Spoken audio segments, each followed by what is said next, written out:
Welcome to the B.Accountability podcast series. Today I'm very pleased to welcome Eivind Kolding, board member of Novo Nordisk, CEO for Novo, and former CEO for Danske Bank and Maersk Line. Welcome, Eivind. Thank you very much, Helle. Eivind, I met you the first time, I guess about 15 years ago, as then CFO at Maersk Line, the world's largest shipping company. We met to talk about sustainability and reporting on sustainability, but back then it was not common for companies to issue a sustainability report, at least not with the same rigor as the financial report, and integrated reporting was in, I guess I could say, its infancy.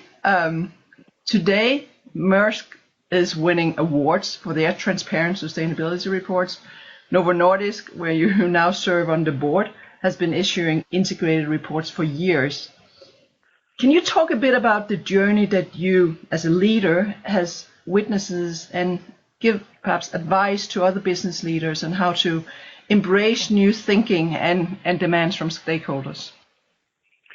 Absolutely, and you're right that it has been quite a journey since we started the dialogue 15 years ago. There's no doubt that in the beginning, people were not quite clear what this will bring. There was a lot of good intentions behind it. Companies wanted to do good. They wanted to be good corporate citizens, but it was quite fragmented what people could do and saw necessary to do at that point of time. Now it's developed quite significantly, and people have and companies have a far more comprehensive view of sustainability reporting and the entire CSR area. And I think what is clear to everyone today that making sure that you address all stakeholders and not only the one and two top ones is simply good business and necessary for all of us.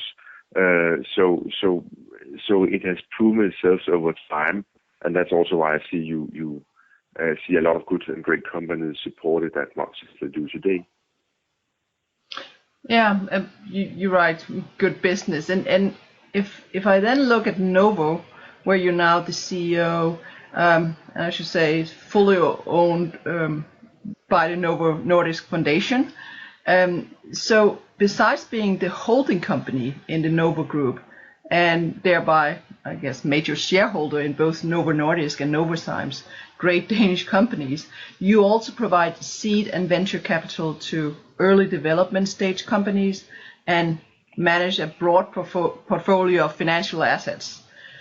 So as both Novo Nordisk and Novozymes are seen as leaders in sustainability, and I should say that's worldwide, I'm wondering if you have a special leadership style that ensures that sustainability long-term decisions can be made by companies, and if so, please share. And please also share how you ingrain the same thinking into the companies that you actually invest in.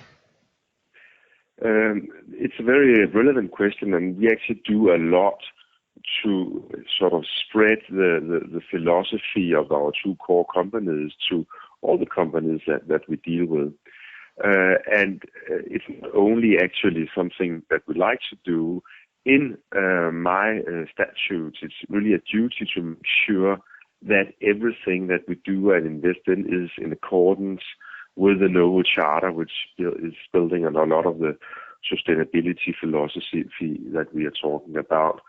So whenever we do an investment, it's one of our key criteria that the company that we are investing or planning to invest into, that it actually conducts its business in accordance with the Novo Charter that we have. So it's up there, and if we can see that is not the case or could never be the case, we will simply refrain from investment. When after the investment has been done, we of course make the checks that it's still the truth, and of course have a great opportunity to share best practices from the two more companies on how you can report on triple bottom line and other issues. So we really do try to spread the gospel, so to speak, to all our investments. obviously some of the companies that we deal with are fairly small, and there is a limit to, of course, how much they can do. But still, it's something that we have on the agenda on the boards of all the companies we invest into. And if I can ask, so BlackRock have just talked about long-term and urge companies in North America at least for long-term thinking, and it seems as having the foundation gives you the ability to do long-term thinking, not having to think quarter by quarter in the same way. Is that true? Yeah, that is true, and of course that's a benefit when you are a long-term investor, that it goes natural that you can take a long-term perspective. And being in life science, well, a lot of you do is actually developing new products that can help humanity, and that might take 10 years or more. So you simply need to have a long-term foundation in everything that you do. So this is definitely the philosophy that we subscribe to. Yeah, and it seems that the share prices that it's a good one. So as you mentioned before, Eivind, things have changed quite a bit over the past 15 years, and I guess even more since you started your career as well. So today we have stakeholder demands for transparency and accountability, as you talked about, and I guess a high level of connectivity through which information spreads very fast. But that also means that the public expects much more from a company, and trust in the company can disappear very quickly. So what do you think a company needs to do to build that trust and ensure accountability to its stakeholders, both in the short and the long run, but of course also keep that trust? Well, there's no doubt that you need to conduct your business in a very consistent and transparent manner, so that whatever stakeholder we are talking about has the possibility to gauge for themselves whether actually the company is living up to the standards that they communicate that they are. So this is a very important part, and also being very honest about how you're doing your business, how you're conducting it. And obviously, every company makes mistakes and also do things that in hindsight should not have been done, but also, and particularly in those instances, be quite clear and honest about it. So an open and very transparent communication, an honest communication is important, and do that consistently. So it's not only when you have a great year that you're out there, but also basically in every year. Of course, there is this issue that the load of information becomes, for larger companies, becomes quite significant, and you have to conduct your communication in smart ways. Obviously, many opportunities is that you put it on the web page where stakeholders can look up where particularly their part of interest, because no one really wishes to get a report of 300 pages, which comprises everything that the company wants to say and talk about.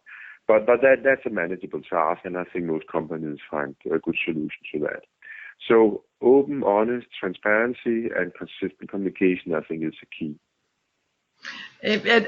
And building on that and this thick report, we are talking a lot about materiality, and what is material for one stakeholder might not be for another. We're also talking about the leadership, including the board of directors, being responsible for the communication and actions of the company. So to ensure that transparency you're talking about, would you say that the company should define who their main stakeholders or audience are in their external reporting, and then focus on the issues that are most material to those stakeholders? Or do you believe that the company should be accountable and report on everything, which they are expected to report on from all different kind of stakeholder groups? Well, I think generally companies are actually quite aware of who are the main stakeholders in a broad sense, and communicate to those fora. Obviously, there might be a particular niche NGO that has a very particular request and so on, which cannot be accommodated, but I think generally there's a good understanding by larger companies, international companies, what is needed in terms of stakeholder communication. So I have not seen that as a major controversy at the boardrooms, and obviously because of the amount of information, the board deals with the very overall statements and needs to leave quite a bit to the executive management to execute. But I think it's fine as long as the board and the executive management is aligned on the overall direction. Hear you. And on that, so we see more and more regulation related to sustainability. It seems to be growing exponential at the moment, and more requests for more regulation also is happening from all kind of stakeholders and interest groups.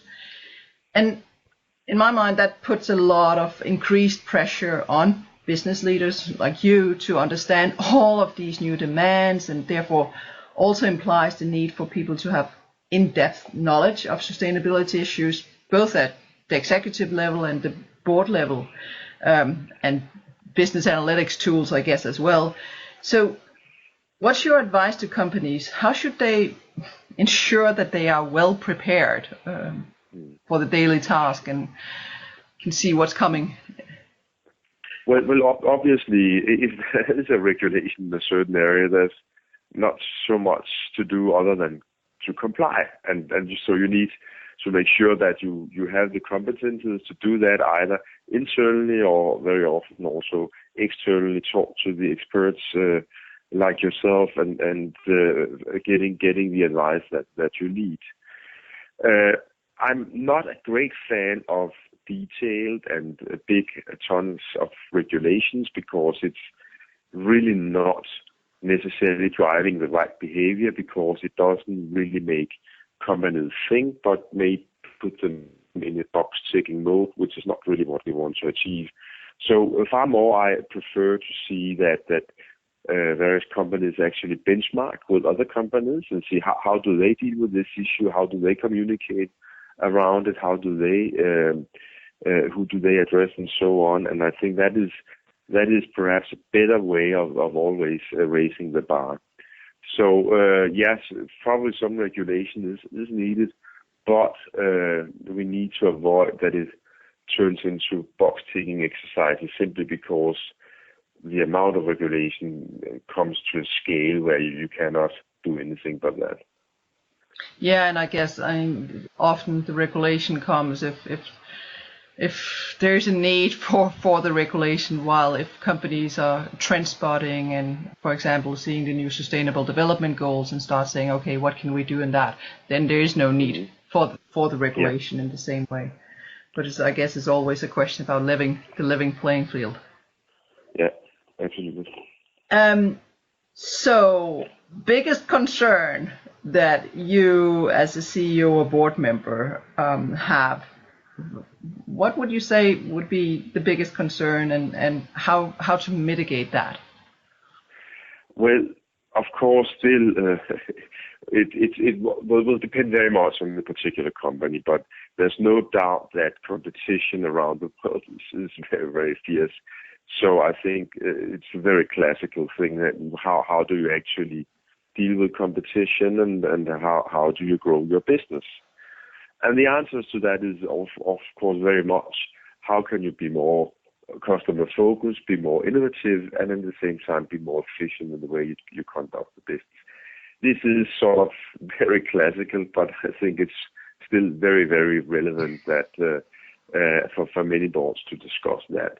So there are some other evergreen issues like succession of management teams and so on, and sometimes you see issues that pop up. I read a lot about cybersecurity these days, and it seems to be an issue that boards want to put the agenda, at least for the next couple of years. It might not be an evergreen area as such, but it of course will always be important. So I think these are still very much a concern. Then, of course, in companies in Denmark, I think that to put sort of a new twist to it, I think we discuss a lot. If you do business in Denmark or in Europe, can you do anything to alleviate the issues that you have from refugees and so on? And those are issues that will come up from time to time. But I think it's very classical business that is still in the core of the boardroom discussions. Yeah, and when you talked about Denmark, so if I look at Danish companies and thinking about Novo Nordisk and Novozymes, and for that sake Maersk as well, there's a lot of innovation and also in the area of sustainability, and I think that have been able to bring both Novo Nordisk and Novozymes and Maersk some competitive advantages in the rest of the world. Would you agree with that? I definitely agree with that. And there are, of course, many ways to innovate, and it depends on your business. If you are in pharma and IT, of course, there's still a huge amount of product development that you can do and finding new ways to meet demands of the population and address unmet demands. If you are in shipping, which is a more traditional it's more about, optimizing your business and making a lot of incremental innovation. In the bank where I had the pleasure of being for some time, of course, the digitalization is the key. It is a digital business, but there's still so many new ways that you can actually transform the way you interact with your customers. So this is also creating great opportunities. So it will be a bit industry specific, but innovation as a general term is still relevant, irrespective of the business you're in. Yeah, and again, in my mind, I think Danish companies have a good competitive advantages because they were ahead on the sustainability area. Well, I think so too, and then again, because we are not really competitive if it is sort of simply low cost, we need to push in other areas where we can do that, innovation, sustainability, and so on, because it's a high cost country, and I guess it will remain so. Yeah. I mean, just perhaps the last question. I could keep asking you questions here, but time's running. So the last question I would ask you is that if you have any advice that you want to give to people who would like to serve on a board, and perhaps to women, given the discussion that we have globally about gender equality in the boardroom, and one of the new Sustainable Development Goals is also in that area. Well, I definitely support the diverse teams wherever you are, and diverse teams are better. And that can be from background, that can be from education, and that can be gender, that can be geographically, and so on. And same goes for the board. Sometimes I think that people over-focus on boards. It's very important that you have diverse teams in your businesses and in your executive management as well.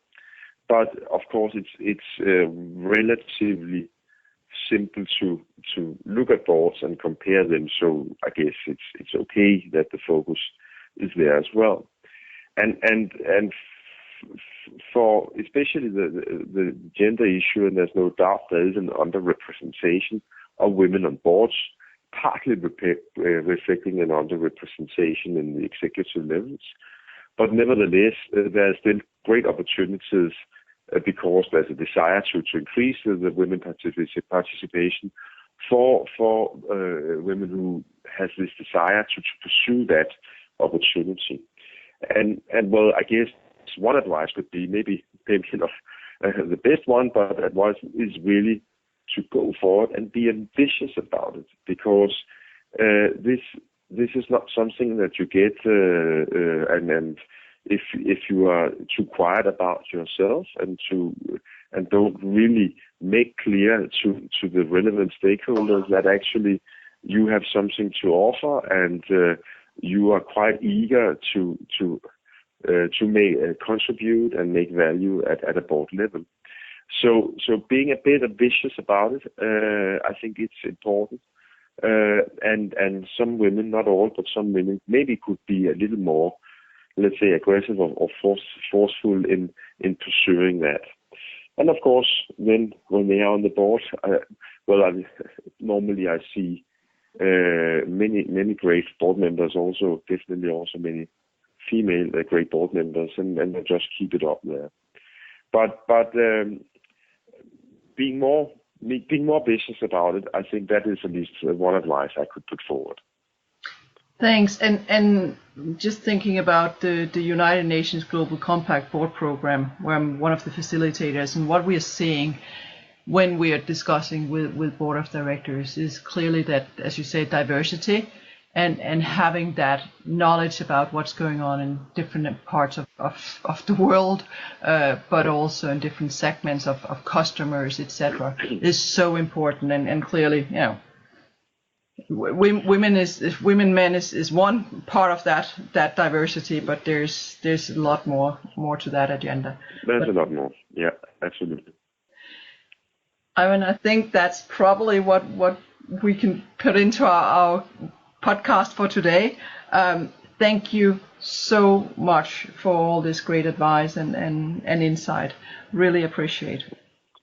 Well, it's been great to participate. I think we covered a lot of ground, and hopefully it can be useful for some. Oh, I'm sure it can.